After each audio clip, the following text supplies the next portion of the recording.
Many people ask who don't know us or don't have a relationship with us, hey, what's your story? How'd you guys meet? And all these questions on a regular basis. So I thought, hey, why don't we do a video and see if we can address some of that and just kind of help people get to know us, look into our lives, see where we came from, where we're at now, and just kind of understand the journey to really give more context to why we're doing what we're doing today.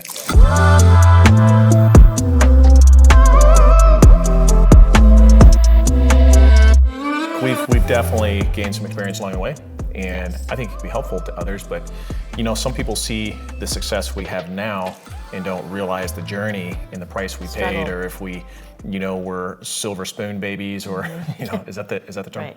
Well, people used to think that because your dad had a business, and then you just got things handed to you, and that was completely opposite of the truth. So when it's funny you say that. When I was younger, I remember I had a friend whose parents had a business as well, which really has no relation to anything except for the conversation today. So we were just kids, and anytime I had achieved something, he would basically attribute it to my daddy gave it to me. Yeah. And that was never the case. Right. Anybody who knows me knows I worked hard for what I have, and it was never just handed to me like that. But what it really was, looking back now, is everything was handed to him. Everything. Yes. You know what I'm talking Yes, about? I know what you're talking about. Everything. So it's funny. Yeah. But hey, we thought, let's take a minute and share our journey and just kind of give everybody a picture of where we've been, because it was not what you may think. Hasn't been easy. Yeah, hasn't been easy. So how do we start? Well, we met, actually, I'm going to go way back, because I knew your sister before I knew you. So I would hang out with your sister, so I would hear your name in circles and different things, but never knew who you were. Anyway, but we started. Oh, you knew who I was. I never saw you. I didn't know who you were. I'm just kidding. Anyway, so that's kind of funny. So anyway, but we started hanging out. So proud. Because our friends, I mean, I don't know the whole, if you want to go with the whole thing, like what was that? Our friends, my friend and your friend, we're both, it's hard to explain. So one friend had a crush, her friend had a crush on me, and my friend had a crush on her. Yes. So we're kind of the opposite. Right, started hanging out and just having fun, whatever. So a couple weeks, I think we were hanging out for a while, and then the accident happened. So you want to tell that story? Or? Well, let's not pass up the fact that we weren't dating or anything. I didn't like you yet. There was none of that. Whoa, you know it was love at first sight for you. Okay. It was. No. It was. Okay. You Not could then. have just agreed. Not back then. Okay. All right. That happened pretty quick, but it wasn't back then. Are you still talking, or am I supposed to say something? Yeah, I was saying, explain the accident situation. Oh, yeah. So we were all four hanging out, and look, we were some wild kids. So we were out drinking and doing things that we don't condone now, because you know, obviously we don't want anybody to get hurt, or young folks or stuff like that. But you know, that's where we were. We had been out and partying and drinking, and so we decided on a whim that we were going to go to Chicago, and we're in St. Louis, so it's like 5 hours away, and we're going to take a road trip. And it was really the alcohol speaking, you know, common sense speaking. Exactly. And we were ripping down the highway, me, you, and the one girl. Yeah, going to meet your the friend, other guy. Yeah. Going to grab him somewhere else, and we're going to head off on a road trip. And this is like, I don't know. It was late. 1 a.m. It was really late at night. Yeah, in the middle of the night. Anyway, so we're flying down the highway, and I'm doing about 80, and then all of a sudden, as we came across one hill, there's a cop sitting right there. Just my luck. And so I kind of made, you know, an executive decision and thought, okay, what are my chances? And in a split second, I thought, we're either in big trouble or he's going to have to catch me. Yeah. And so I put the pedal down and took off. And I was in a brand new Mustang GT. Yes. This was 94. Super proud of it. My uncle worked for Ford. I ordered it, and my whole paycheck went to that car. I mean, that was all I had, but that was my thing at that, you know, at that phase of life. So the car cost me everything, but worth it at that age. And so we take off. We're flying down the highway, and now we're at full throttle, and that car's topped out, and we're just trying to get away. And as we come down, you know, the highway, I can see ahead that there's not a lot of cars, but there's a few cars on the road, and they were spaced just right to where I could zip through. Well, at the very last moment, because we were doing almost 140, which means it's like passing somebody at 70 miles an hour. Do you realize how stupid that was? Yes, I was scared to death. You didn't say a word. Because I didn't know you that well. Oh, I mean, I'm sitting in the back seat, thought I was going to die. Okay, never heard that before. Yes, I was scared. Well, we could have died. Yes. Anyway, and we almost died.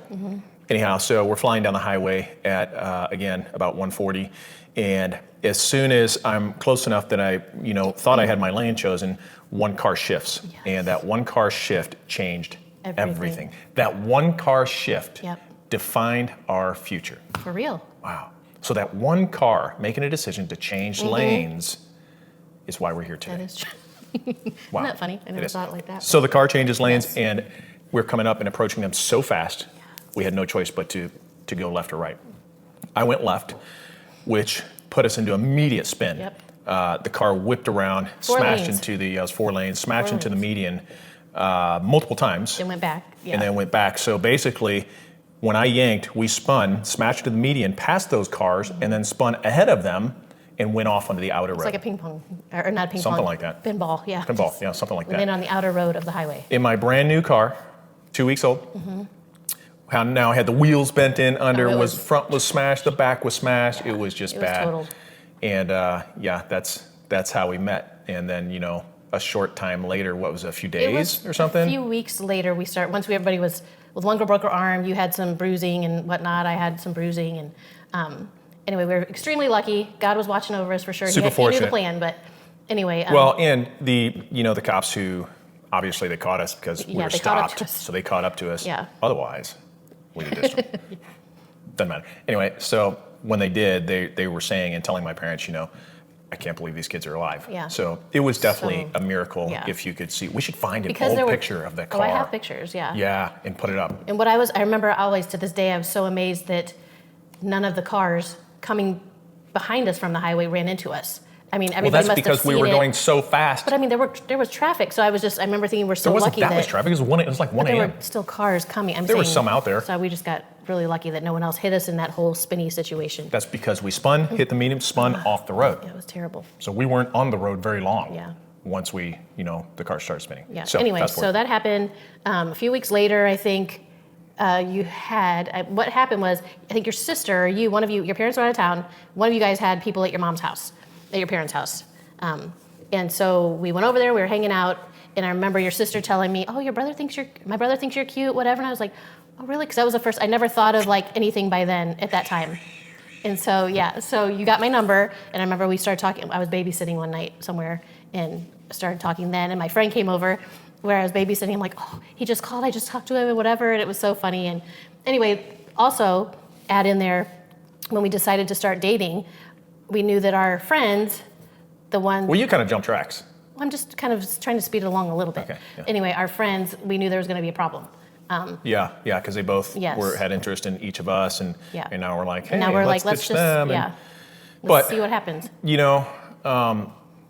I think we both realized that there was a different interest in each Yeah. other, and the other two, neither one of us were with them No. or even We didn't hanging want it to around be- them with interest in them. No, not at all. So they had interest in each of us, but Yes. we didn't have interest was in them. not- So it was perfect. Right. We're like, hey, see ya.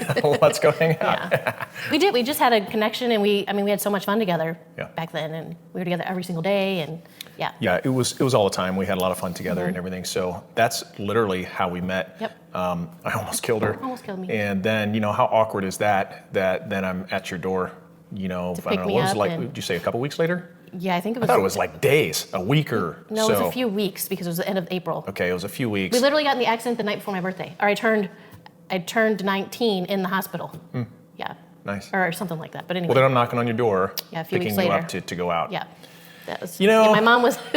She was kind of like, "What? He tried to kill you." That's it. Yeah. That's it. If it were me as a dad, I'm just telling you now, if this happened to one of my girls, Yeah. and That guy's this guy wild. came to my door, I would literally laugh in his face Oh my and gosh. shut the door. I guess we're lucky that didn't happen, right? Yeah. I mean, obviously it was fate. It was God's plan. I Yes. don't know, but I would have never let that kid was mad in my at first, door. yeah. She was mad. You're 19. I'd have been like, you're not She's- going anywhere. Yeah. Yeah. She was not happy at first, but. Yeah. Anyway, so that's from there. I mean, it was within I think 2 months of dating or 3 months or whatever. I knew I was telling people I'm going to marry him. Oh, you're owning that now. I've always said that. No. You're like, you always go like this and play this calm cool. And I'm like, you were the one telling I- people you were going to marry I me like did. after a couple months. It was a couple months that I knew. I felt I had this You know thing this is like. being recorded. Yeah. My friends know this. I've told them that. Well, anyway, I know, but that was a long time ago. I don't care about Yeah. your friends. I mean, just anybody else. Oh well. Anyway, so yeah, and then you bought me a promise ring like at 3 months or so, and I was trying to buy myself some then, time. oh my gosh. There was no rush to get married. I mean, we were super young. I mean, I was only 19. You were like 21 or something. Yeah, but the difference 22. was, we had dated others, and I knew, I think we both felt like, this was different, and we just really connected and had a lot of fun together, and we hung out constantly from that point forward. So it was good. We knew there was something that Different.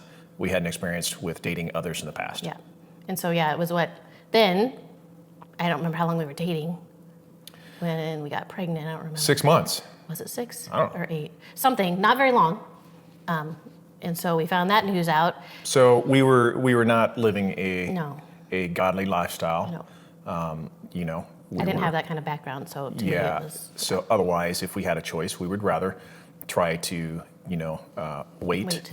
And within the confines of marriage and Yeah. some of the things that we support now, to each his own. Yeah. But that would have been our decision based on who we are today. But you can't change the past. No. And although at times, you feel like you wish you could have redos, I will say, like my mom always said, the best thing that ever happened to you was you and our daughter.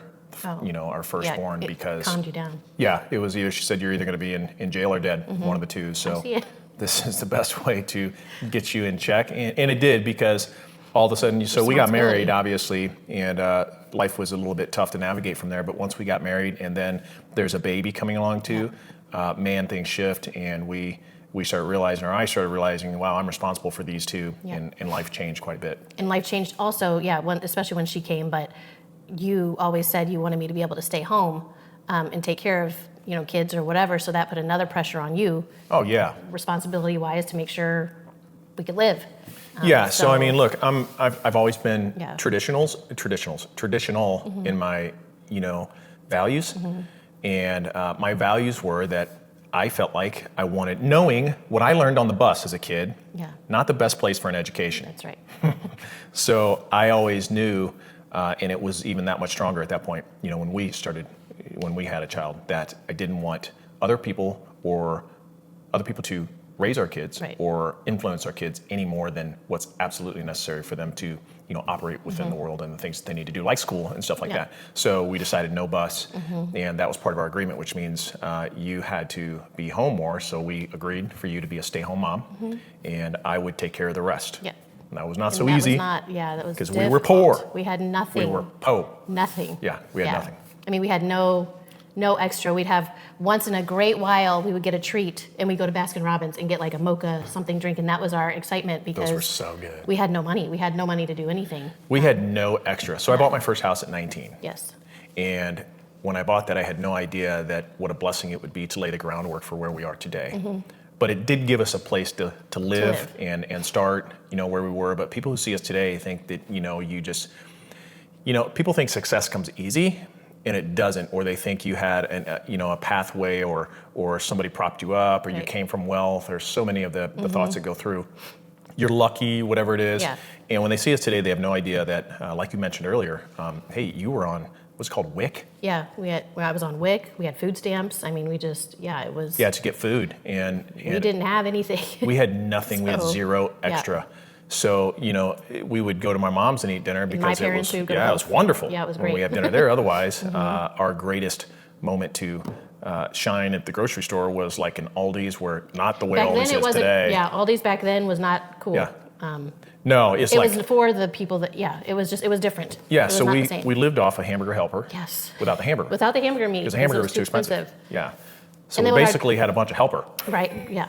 And Which- our daughter, when she came, we couldn't afford baby food. So Yeah. we would buy canned vegetables and blend it up when she was able to eat food. That's so bad. I know, but Maybe that's we why. couldn't afford the baby food. Maybe Poor that's baby. why she's. No, I'm just kidding. Stop. Anyway, it was that, we struggled that much, but people have no idea those kind of things we had to go through, back then. Yeah. It just gave you motivation, I feel like, to do better and want more. I don't know. I just feel like it probably pushed you, because to get out of debt and do all these things because we were in debt. It's hard, man. I mean, it's hard, and it's American way. And so yeah. many people struggle like that. But, I would hope that anybody watching this and seeing this and who knows us now understands that our message is, look, we've been in the struggle. We understand, we've felt it, there's pain, and you need to be encouraged to understand there's a way out. You can do it. So I'm a high school dropout. Yeah. There's no education here that I walked away with to be able to offer the marketplace or somebody something, fantastic about Shawn Gwaltney. There was nothing.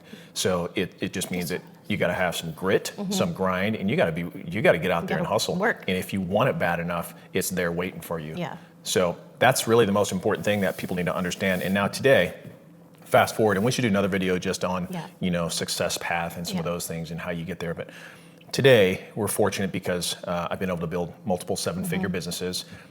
We're heavy into real estate and manufacturing, those two industries. We have a large portfolio of hundreds of doors in our real estate portfolio, and God has blessed our efforts. So, there's no snap of the fingers. I don't believe in luck. I think luck is just a matter of where preparation meets opportunity. And if you're not constantly bettering yourself or preparing yourself, then when opportunity does come along, passes you by. Yeah. Passes you by. So we've done that. So now we sit in a place where we're blessed. We've come from the poverty side, and now we're blessed with extra and living the life that neither one of us really probably could have dreamed of, that we'd have the flexibility to do. Right. Never. So that's pretty cool. It makes you pretty humbled. Yes. To say, why me? Yeah. How me? So all the credit to Jesus for sure. We know that the blessings come when you take action. But if you're asking and praying, for God to bless your life and bless your efforts, then I think He's always waiting, because He wants us to prosper. Yeah. He's always waiting, but He doesn't make the movement. He just says, when you're willing to move, I'll bless your movement. And so, that's where the old saying where I gave that message many years ago, you move, I'll move. Yeah. And that's how it works. Yeah. And I think today we're a perfect example of that. A couple messed up kids who should by all means have been, in poverty and in a mess and not be living a blessed life.